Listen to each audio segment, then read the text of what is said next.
demonstrate to FIFA and the worldwide audience that the harsh climate over the summer months are no longer a barrier to hosting global events. It was an investigation into innovative, cutting-edge solutions for a controlled microclimate over and around the football pitch and other public spaces.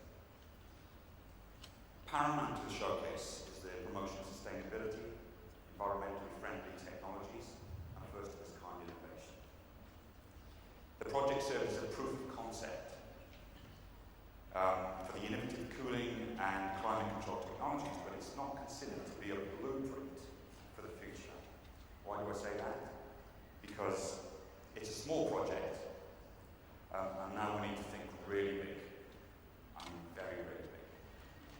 So we need to consider these three aspects, and we did consider these three aspects of professionals, athletes, the people who are in the stadium, and also people outside the stadium, fan zones and so on. So player safety is absolutely paramount.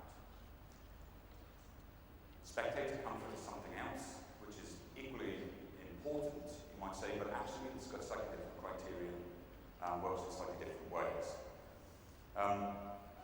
The bid said it would be a carbon-friendly World Cup, and we're looking to produce zero carbon in use buildings as part of the rollout. Exemplar environmental architecture is something that we should all have aspirations to produce in an integrated fashion. We're going to look at just some environmental background, just give some parameters to what was considered for the showcase building. And what we're going to look at is we're going to look at an average temperature for a typical day in each month. So here's the graph, which shows the average temperatures in a typical day each month. And what I want you to consider is the month of July, which is here, this column. The red line shows the highest temperature and the blue line the lowest, but the green one is the average between, obviously the two in an average day. So it's what we can expect to see in a typical day in July in 2022. Now, we're going to get higher temperatures, perhaps we're going to get lower temperatures, but this is an average. So when we zoom in and look at what that means in more detail, the blue line here is the 42 degrees or so that it shows the average day, which is the dry bulb temperature. The red line below is the wet bulb temperature, which is a lot lower. And that's significant because when we go to look at what the criteria is for FIFA and what we designed for FIFA Stadium, the wet bulb globe temperature is significant. The wet bulb globe temperature is made up of 70% of the wet bulb temperature and only 10% of the dry bulb temperature. So you can see how just because it's 40 degrees outside doesn't mean that you can't get temperatures which are meeting the criteria inside the stadium. Then there's 20% of that, which is the radiant temperature, the mean radiant temperature, which is the temperatures bouncing off all the surfaces inside and contributing to the overall effect. So the stadia that are being designed will be designed within the moderate criterion of risk of thermal injury, up to 29.3 degrees. For spectators, this is slightly different. The criterion here is measured in 50% of the dry bulb temperature plus 50% of the mean radiant temperature. And again, the mean radiant temperature here is bouncing off the roof, the stands, the pitch, and the environment, and other people that's in the stand as well. So there are ways in which we can control the people in the stands, which is slightly different to how we can control temperature on the pitch. So this was the overall prototype concept sketch that we developed for a showcase project. And it had really three components. It had PVs, a small component of PVs to power the plant. It had a solar array, a CSP array, which was really the mainstay of the cooling technology, if you like, producing chilled water. And then you have the envelope of the building and everything that came with that.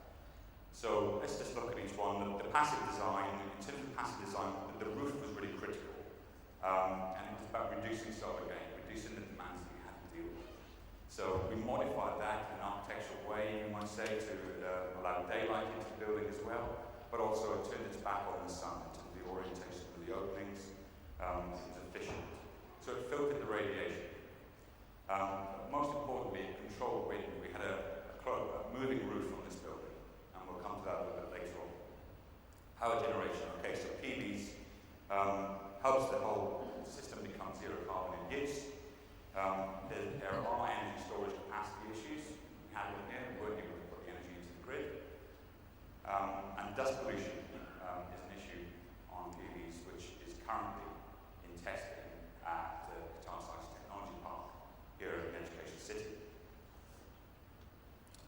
third element is to concentrate the solar power. Okay, so this is an actual photograph of the array outside the showcase. And the issues here going forward are for us not upscaling this small building to a big one. Nobody's going to take this building, turn all the drawings into a 60,000, 90,000 seat stadium and say, there you go, that's the solution. This building is not the answer. This building shows that it can work. Okay, so this is a more detailed diagram of what happened. I'll just quickly go through the stages. Stage 1 is the solar field, a collection of PVs and solar thermal working together. Stage 2 is storage of the hot water. Stage 3 is we use an absorption chiller, and the absorption chiller basically is taking 190 degrees or higher temperature fluid and converting it into about 6 degrees water at the other end. So you're basically hot water in, cold water in. And then stage 4 is really, you might say, the clever bit in the series, which is the storage of the energy once you've got the cold water. Stage 4 is a huge tank underneath the stands, full of a waxy material, which freezes at about 7 degrees C. So you're getting chilled water at 6, and it's freezing the ice store, if you want to call it an ice store, beneath the stands. So once you've got, why are we doing that? Well, we're doing that because the games are being played at 4:30, 6:30, 8:30 at night. The sun's gone. Where's your energy coming from? So it's all about storage. So you charge the store in the day, and in the evening when you need to replay it back, you use your ice store. And then you're using pretty conventional air conditioning ducted systems to deliver the air to the spectators. Stage 5 is that process where we're using an underfloor displacement system, if you like, to deliver air to the back of everyone's seat. And in this way, we're just cooling the layer of spectators. We're not trying to cool the whole building. Stage 6 really is about the passive design, is about the design of the building. So we'll look at that a bit more closely. In this building, we had a moving roof. It was designed in 2 halves, so that there's a fixed half, the larger portion, and the other half of the roof rotated through 180 degrees. Now, this is important because we were able to lock down the building a day, 2 days before, make sure that the whole building was super chilled, so that by the time we opened the building before the match, all of the surfaces, the radiant surfaces, if you like, within it, are already cool. You're having to work a lot harder with your energy consumption and your efficiencies if you're starting with a warm building or the building is heating increasingly. So for this building, it was a small building, we were able to do it. It was quite an ambitious project to deliver in such a short period of time with a moving roof and a solar field. So this is kind of what it looks like. This was an image of the building, but actually it got built remarkably close to this because there was no time to change any of the design, quite frankly. So just a little bit about the roof. Do we need a roof? Do we not need a roof? Well, there are 2 answers to this, yes and no. It depends. And it's really all about certainty, levels of risk that we're willing to take on board. For the showcase, on September the 14th, 2010, FIFA arrived, and it had to work. No question. We need a closing roof. For 2022, is it so critical? I'm not sure. And there are other ways of achieving the same thing. If you can afford a roof, you've got a chance to put a roof on, it makes sense for the legacy, put a roof on.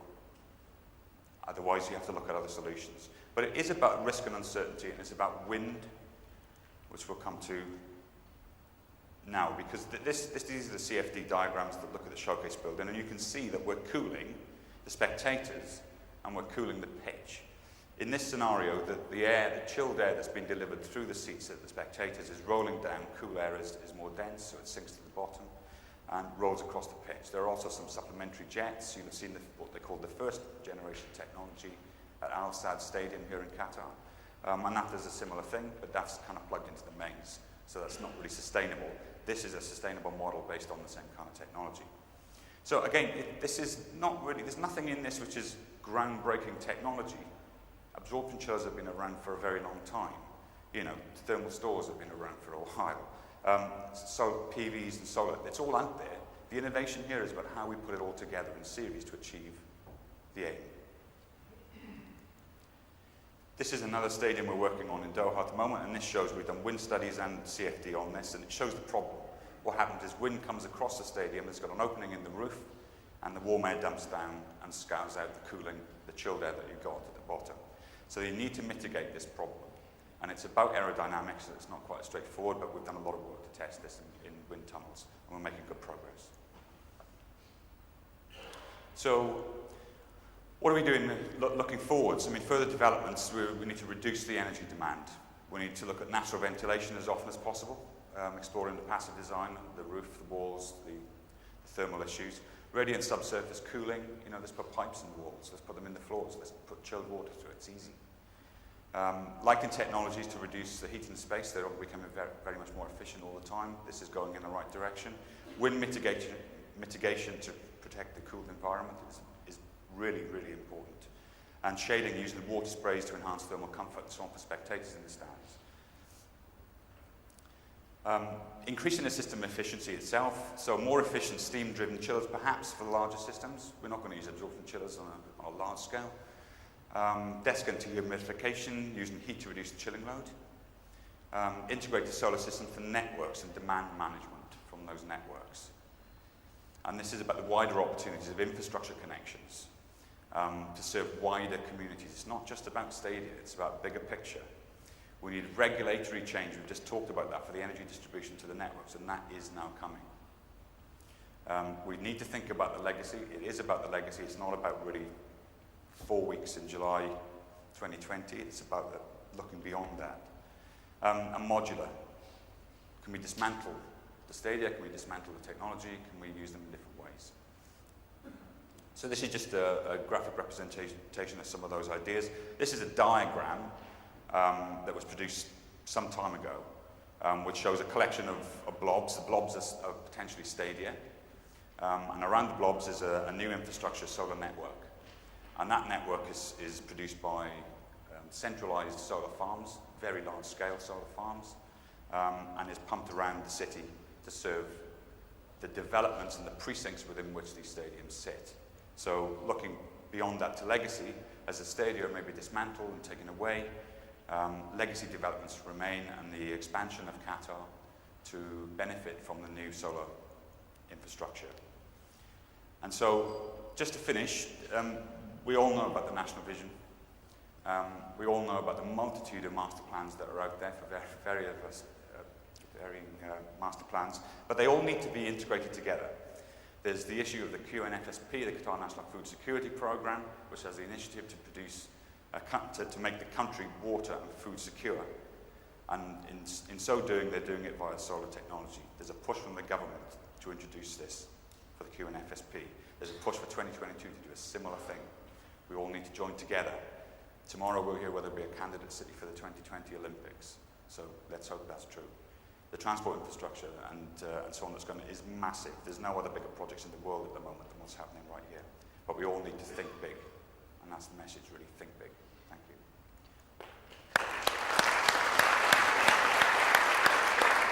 That's great, thanks. Very good. Thank you very much, Lee Hosking from Arup. What we're going to do is we have about 10 minutes before lunch, where I'd like to open the floor up. Just initially, I'd like to have anybody have any questions specifically for Mr. Erande from Viessmann. He wasn't given enough. Thank you very much.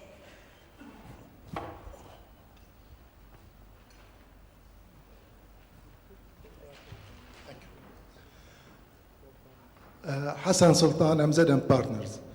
I would like to ask the gentleman from Arup for this stadium air conditioning. Positive displacement system. I would like to check with you, how did you integrate between the air velocity and air temperature for the positive displacement system in order to achieve the room design temperature and no condensation will take place?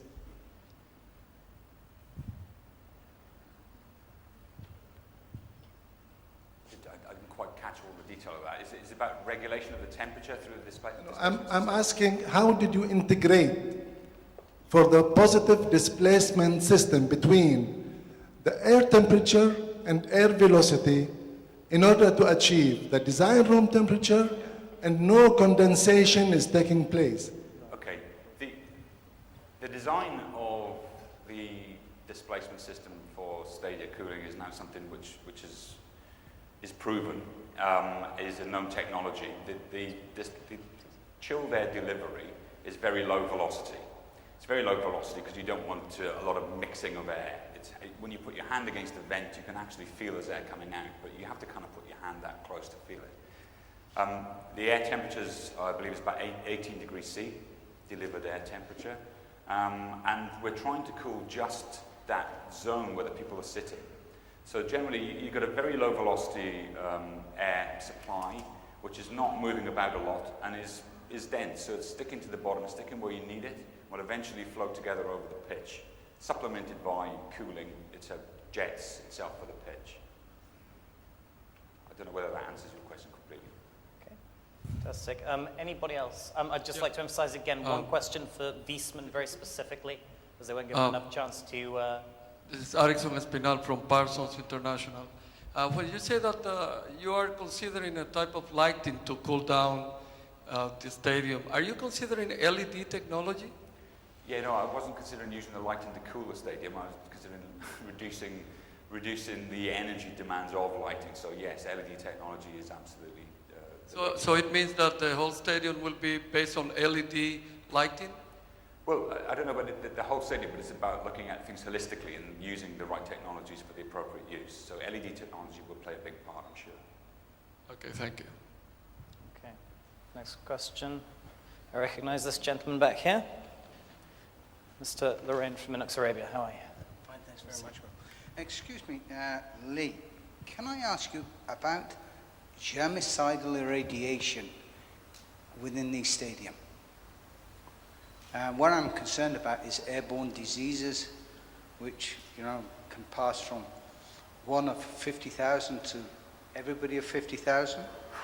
Within this air conditioning system, is it considered sort of ultraviolet irradiation, or what sort of irradiation of airborne diseases have been considered? It's definitely not my area of expertise. It sounds like a public health issue, really, and it's about maintenance of the systems in place, I should imagine, and regular maintenance, making sure that you were delivering air to any environment. It's no different. I mean, the systems have to work. They have to be clean. They have to be maintained. Okay, I'll talk about it after. Thank you. Wonderful. Anybody else? To the front.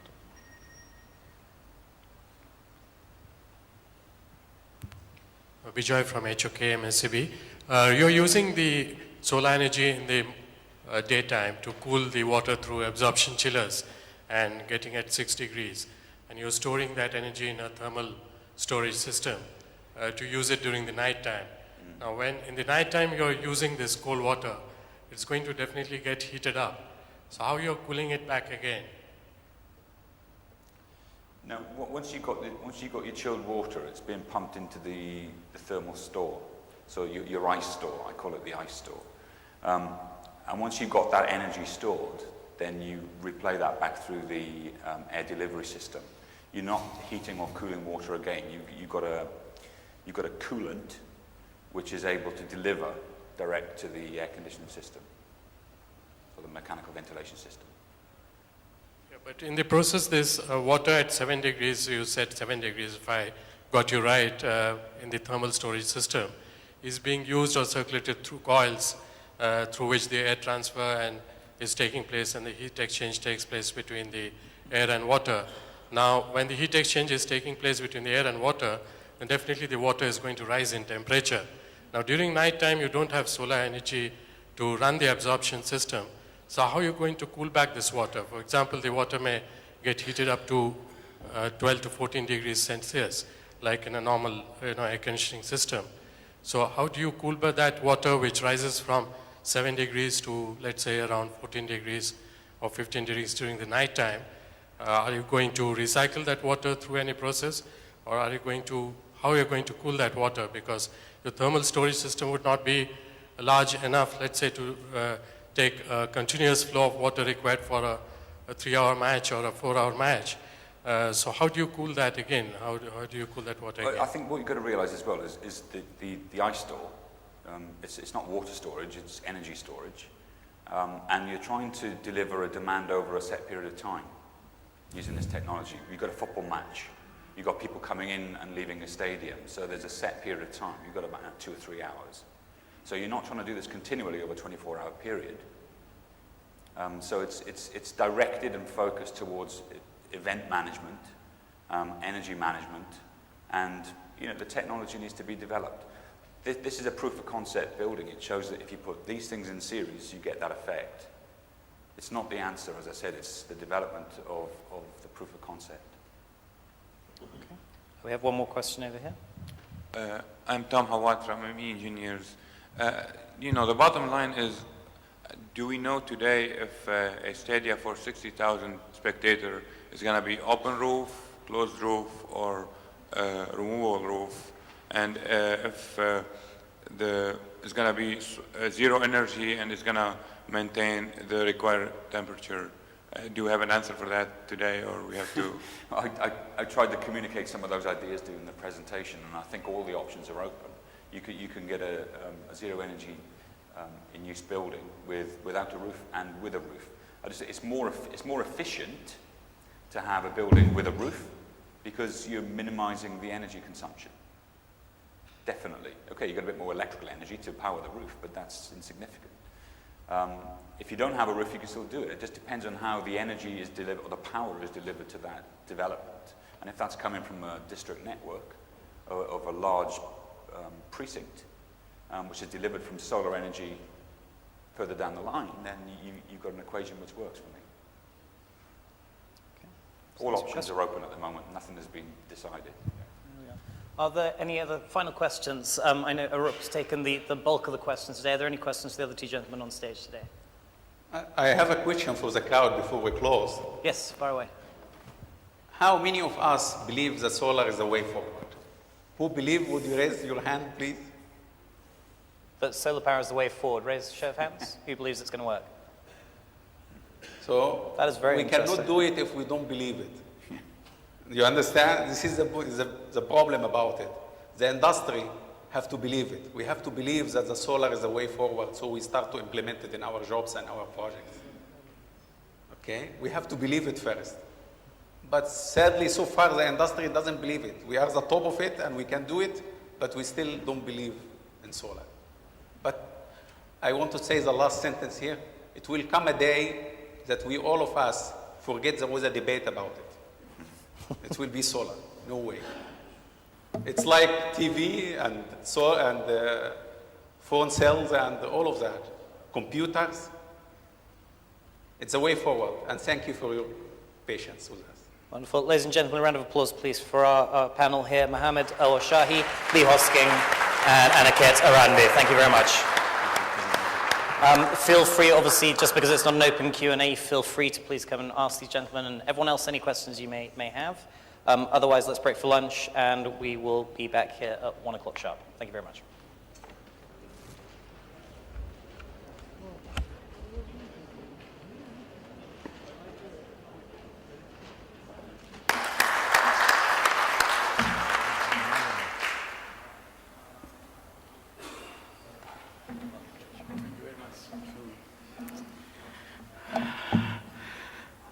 Good afternoon, gentlemen. Today we'll discuss a little bit about the MEP works and how these are integrated with the infrastructure and the whole integration from the first development till the whole city, how it's supposed to be integrated, all these kind of things together. As you can see, this is the new Doha. The Doha is a photograph of Doha, which we aim, to make this integration here. Practically, MEP in recent time changed as a specific services, like say electrical, mechanical, or plumbing, to be an integrated process to the whole development. And it has to be integrated process to the whole development, or else you're going to have a lot of problems with authorities, a lot of problems with the codes, and a lot of problems of cost analysis, and then, delivery time and all these kind of things.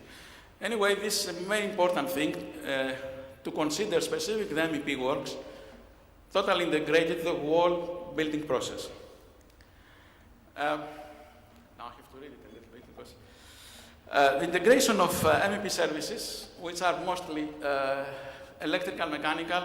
Electrical, I put inside the extra low voltage inside because also they have, again, their own position inside of the wall design. Either it is in the building as it is, either it is in the bigger, in the wider, in the urban planning and all these kind of things. And plumbing. And specific, always the problem which we had, it is the detail. It was, excuse me, is it possible to have, somewhere to read it a little bit? Can I have, something? Just like down.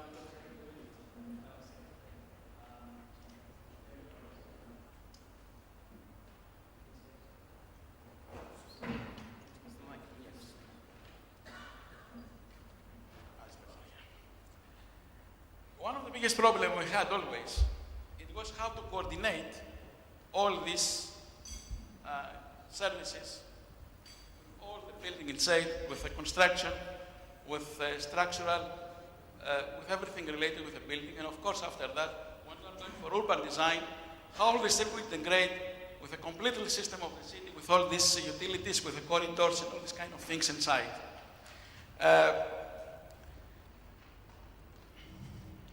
The most important thing it is that always that MEP works should be integrated on very early stage of any development, on any design, in the concept design, and from the very beginning of the planning, in order to avoid problems later of coordination and all these kind of things.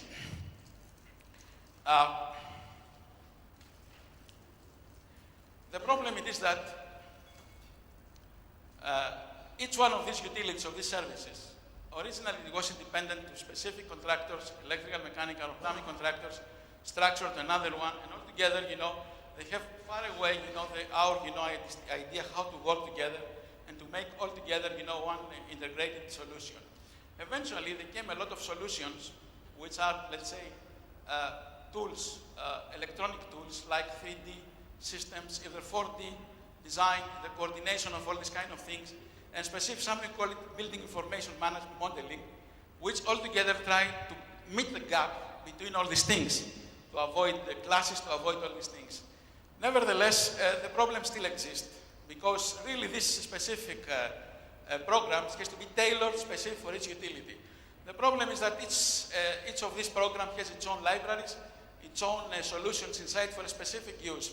Some of those are much more open, but still the problem exists, because it has to be tailored for a specific utility. Nevertheless, the success with the building information modeling system has to implement from the very beginning, as I said, in design, in coordination, in construction, of course, in commission, in operation and maintenance, and also you have to go back again. If later somebody, would like to retrofit the case, at least to have all the modeling inside, in order to make proper, you have the proper, utilities and the proper service inside. There are several problems from our experience, which has to be improved, the MEP integration. First of all is the limited, you know very well that sometimes, most of the times, architects or designers of structure are giving very low attention for specific, for electromechanical works, shafts and all these kind of things. So they are giving very limited space. So as long as you have very limited space, the design became very difficult, because it's very difficult after to accommodate all these difficult utilities. Of course, there are classes between all these utilities, a lot of classes between all these kind of utilities inside. And some of the times, some of the cases, the MEP designers and the MEP consultants are not following 100% the regulation or the code buildings inside. Plus, other problem which we are having is that we accelerate sometimes the contracts, and we are giving the contracts fast-track project, so it is not enough time for these designers, these planners, to make a proper design specific for MEP works inside, and have a lot of problems. Another problem is that we have a lot of different special contractors inside. Sometimes when we are fast-track, and sometimes they are giving us build the design for a specific utility inside, probably ELV systems, or I don't know, security systems, or firefighting systems, or like this, which practically are not, we're losing direct decentralized design. Should be a centralized, design in order to avoid all these classes. These are all the roots of the problem which we are facing continuously. There are a lot of the criteria for MEP system design.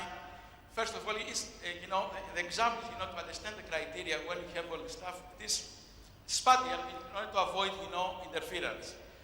Functional with the system. Sometimes we have gravity, we have flow from the drainage. Again, has to be accommodated, all these kind of things.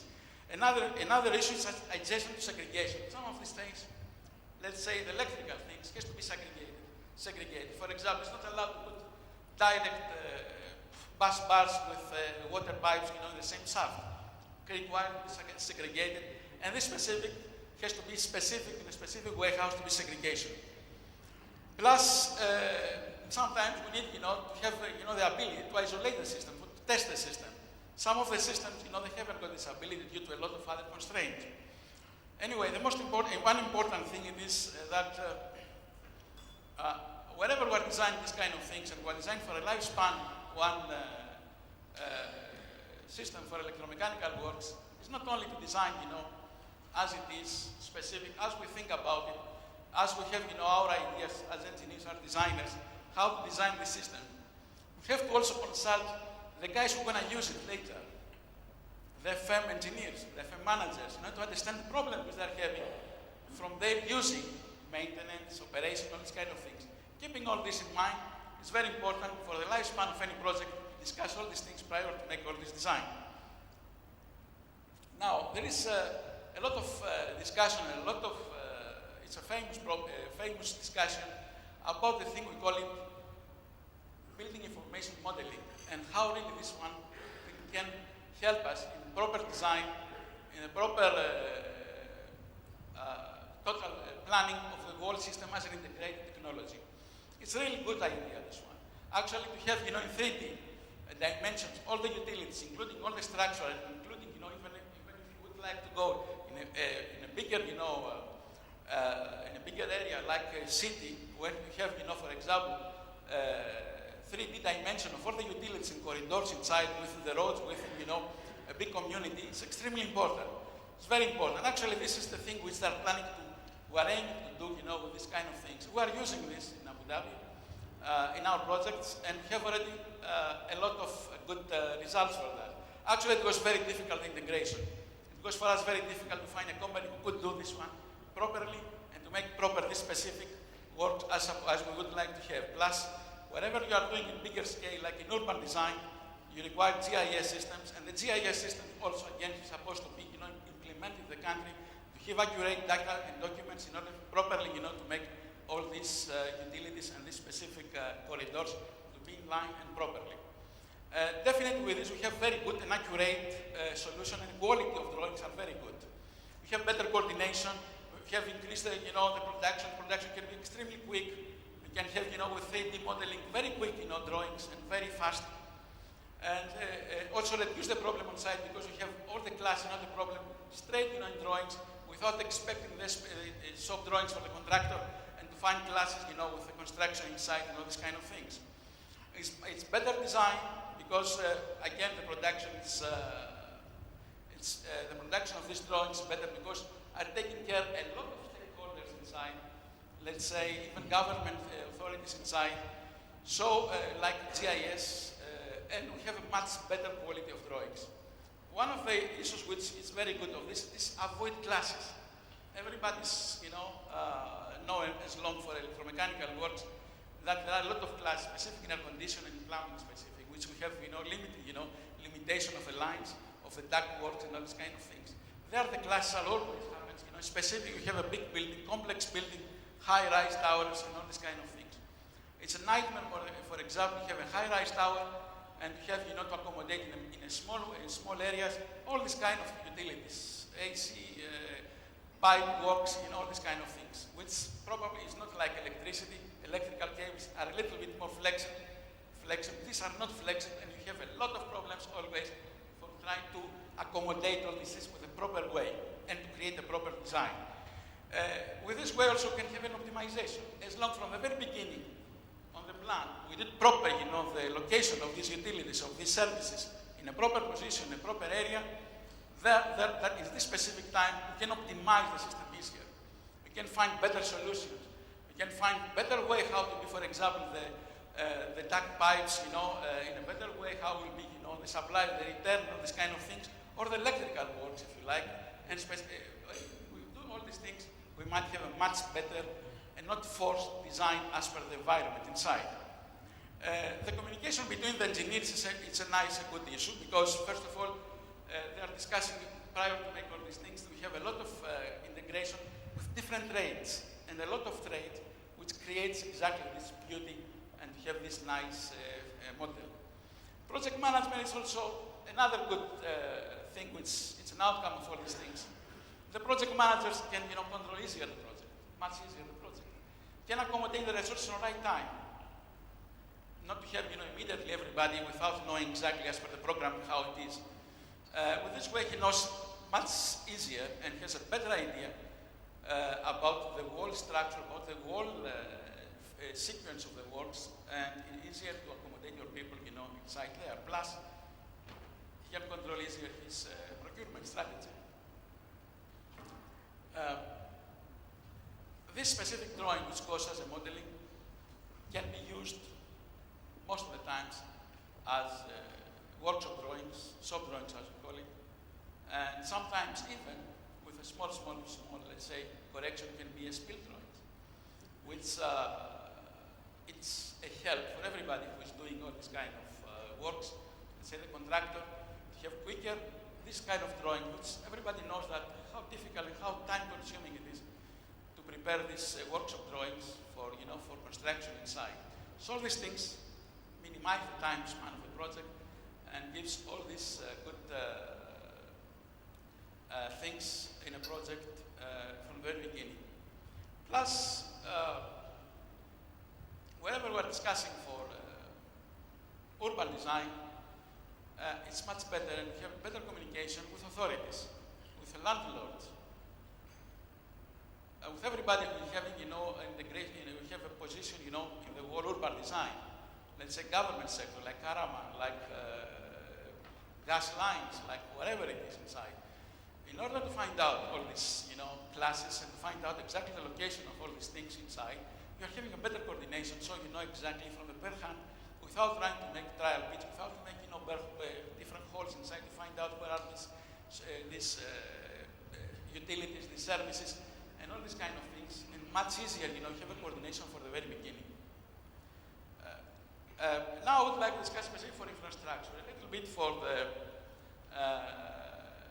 MEP works. This is exactly how it's supposed to be located, specific works which we do have in the design and planning. When we're going for infrastructure, I would like first of all to understand, what is infrastructure and what is hard infrastructure, which I would like to discuss about this. Infrastructure has two specific segments. One is hard and one is soft infrastructure. The hard infrastructure is the main thing. It is energy, water, transportation, solid weight, and communication infrastructure. For example, for energy, these all the big power plants like Rasa Fontas, like all these big, power grid stations. Water management infrastructure are again, the big desalination plants and all these kind of things. Transportation again on the roads, as we know. Solid waste is, for these landfill incinerators, plasma in case we have gasification, all these kind of things. And of course, telecommunication infrastructure, which is QTEL with its own, substations.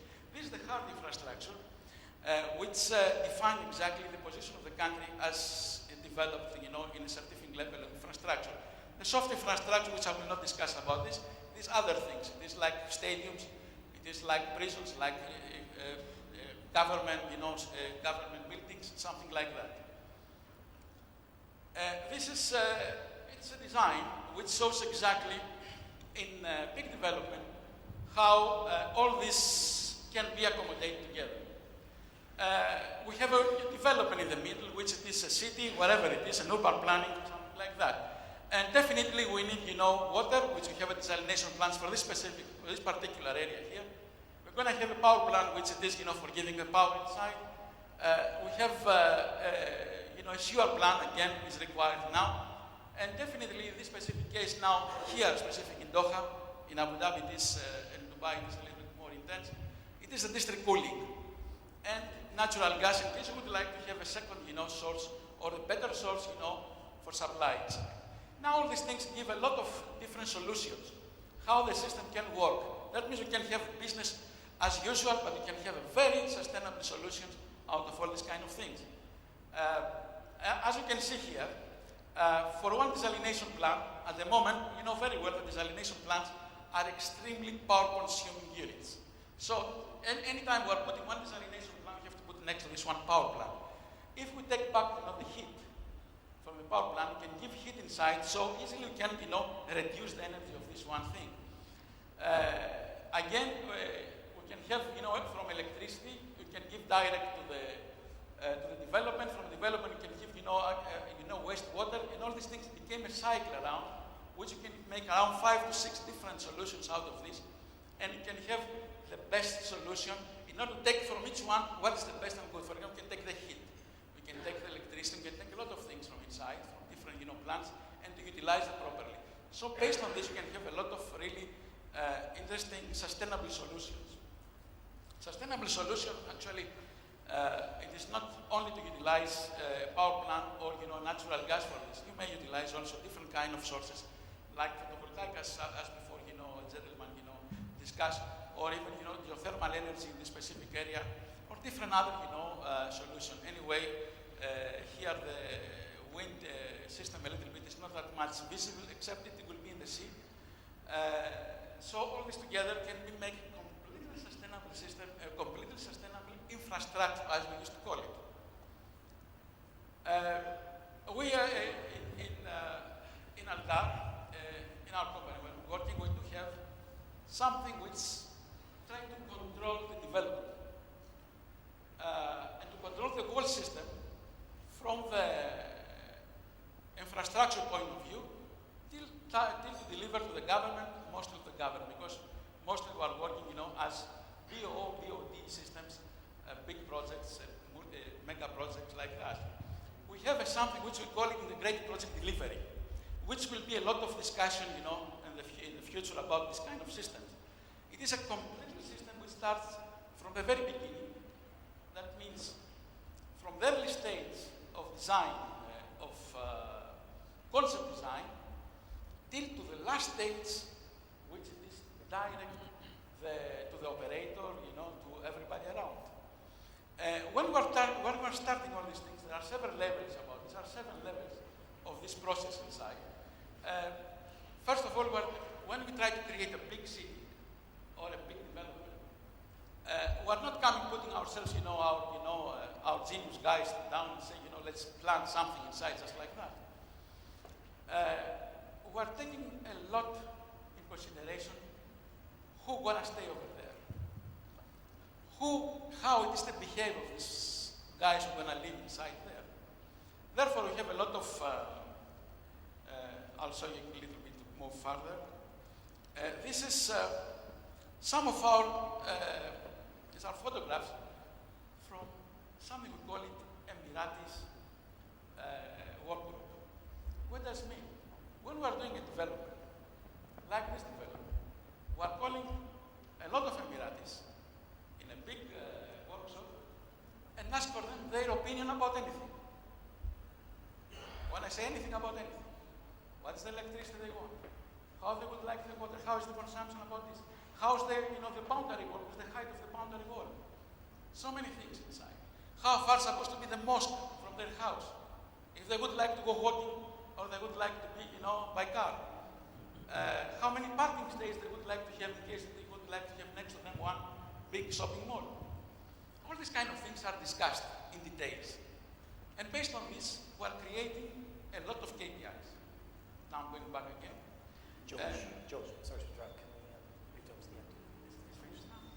Okay, you can conclude, please. Yes, we're creating a lot of KPIs and different solutions.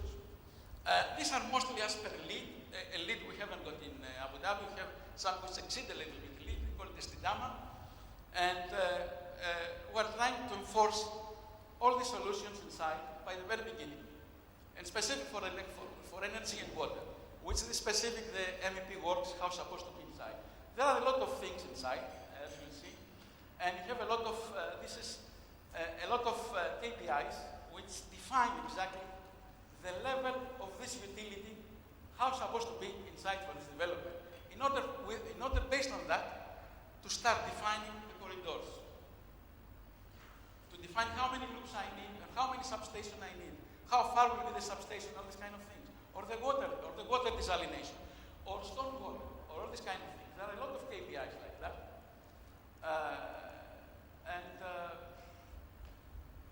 This is the way how we're defining how really will be the main planning and the main electromechanical infrastructure based on in a big city. I would like to show you some, just to finish quickly, some of our projects around. This is Yas Island, which is a well-known island. It is Ferrari War in the middle. It's a well-known place here, which is the Formula One racetrack over there. It's a place which will be around 200,000 people daytime. Nighttime probably will have nighttime. Daytime probably will be around 500,000 people inside. Now we have a water park inside, water flow systems, and a lot of things. Inside there, it is interesting to understand the utilities and the magnitude of all these MEP works specific in a city, and how really all these things have to be accommodated. And it's not only electrical or mechanical, electrical or cable or water. There are sewer lines. There are vacuum system for taking the garbage inside. There are district cooling lines. There are so many things which are all together trying to make a sustainable city. You see inside there are only for sewer lines 17 kilometers, stormwater pipes 61 kilometers, freeway crossings, underpass, 10 kilometers of solid waste vacuum collection system piping, which is at the beginning at the moment. We're utilizing, this kind of vacuum system for controlling, the waste, the solid waste transfer, to not have, garbage collection every time. This is another development. It is Araha-based development. It's 11 kilometers long development. It is a multi-billion-dollar project. All of them are multi-billion-dollar projects. This is around $30 billion approximately. We're in half already. This is operational. The first one is operational. It's already occupied. It's one of the great development actually in this specific field. This is our offices and some of the areas inside there in the specific area. This specific building has been awarded with architectural award from all over the world, plus has been many times filmed by National Geographic and Discovery Channel as a marvel of engineering. This is another project which is in the heart of Abu Dhabi. It's the corniche of Abu Dhabi, which they call it Central Market, which it's a big area inside with a lot of high-rise towers, which is typical, we create an Arabian souk there, plus other, utilities inside. This is a motorway, which is a city which will gather anybody who's working with cars and those kind of things, take them out from the city and we put them in a specific city just to not have, this problem inside there. Again, it's a big issue because the design we're doing it's completely from scratch. That means we're taking, an island which is direct flat and we're starting from the beginning. For example, just to give you an idea, Yas Island, as we see it now, 4 years back it was just the desert inside. You should go there with your Land Cruiser inside, moving around, on the sand dunes. George, I'm sorry, we're going to have to cut you off there, I'm afraid. Okay. I'm so sorry about that. This is the last one. What I would like to say, this is something which always we say, that the best way to predict the future is to create it. And this is exactly the motto and the system which would like to pass us through, that we have to create. We are not predicting, and we don't want to discuss how we do this and how to discuss something. We are making quick decisions, and we are moving fast on this. Thank you very much. Wonderful. Thank you. Super. There's just a quick moment for a couple of questions. If anyone has any for George at all? One over here.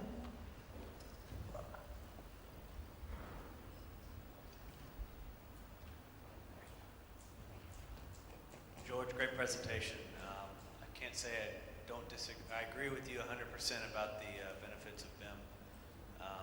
I'm here. I got a question. As coming from Aldar as the master developer on these projects, obviously you see the great. You still can't hear? George, better? Come. Is that better? Okay, sorry, I was just saying, as Aldar is the master developer, and as you that obviously can see the benefits of BIM, and you guys have used it, what are you guys doing as a company strategy to enforce BIM or specify BIM on your projects? And is that something that you do standard? And then how do you develop that, and what are your end goals of it?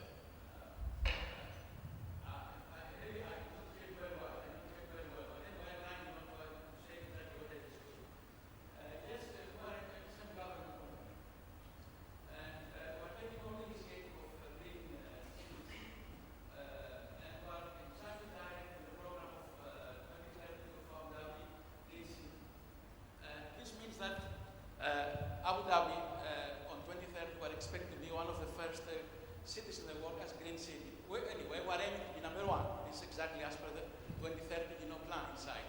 And based on this framework, we are direct concentrate on that. We have, the urban planning, including the urban planning from the government, including Estidama, which is a localized lead system.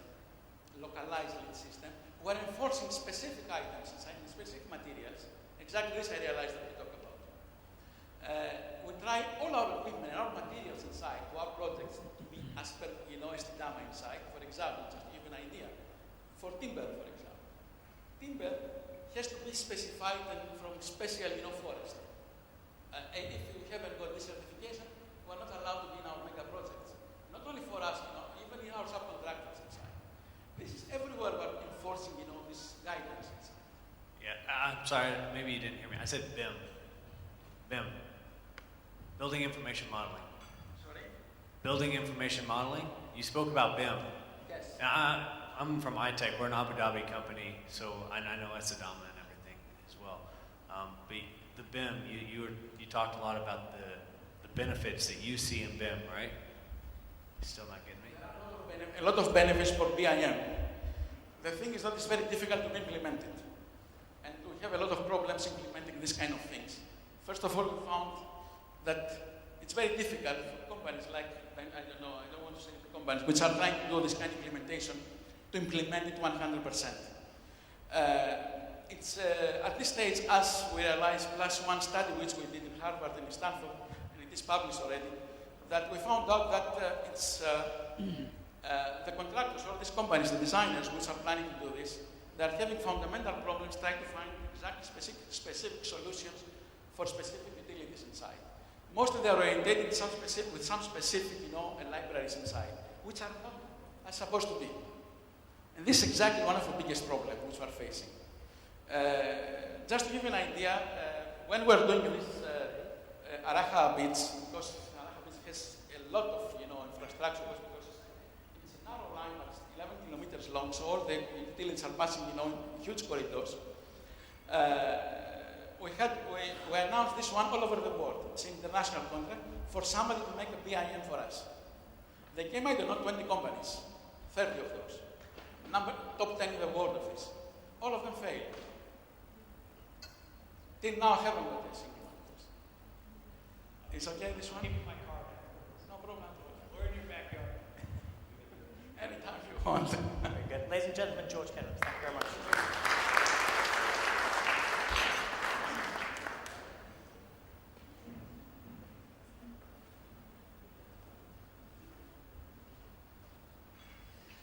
Okay, moving on to our next speaker, Avoiding Overdesign, Paul Allen, Technical Director, Red Engineering. Please welcome Paul Allen.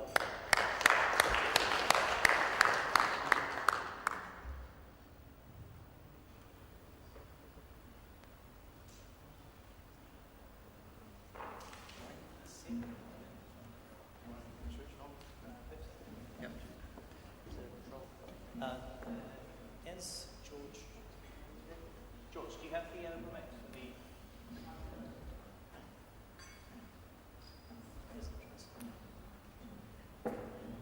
Great.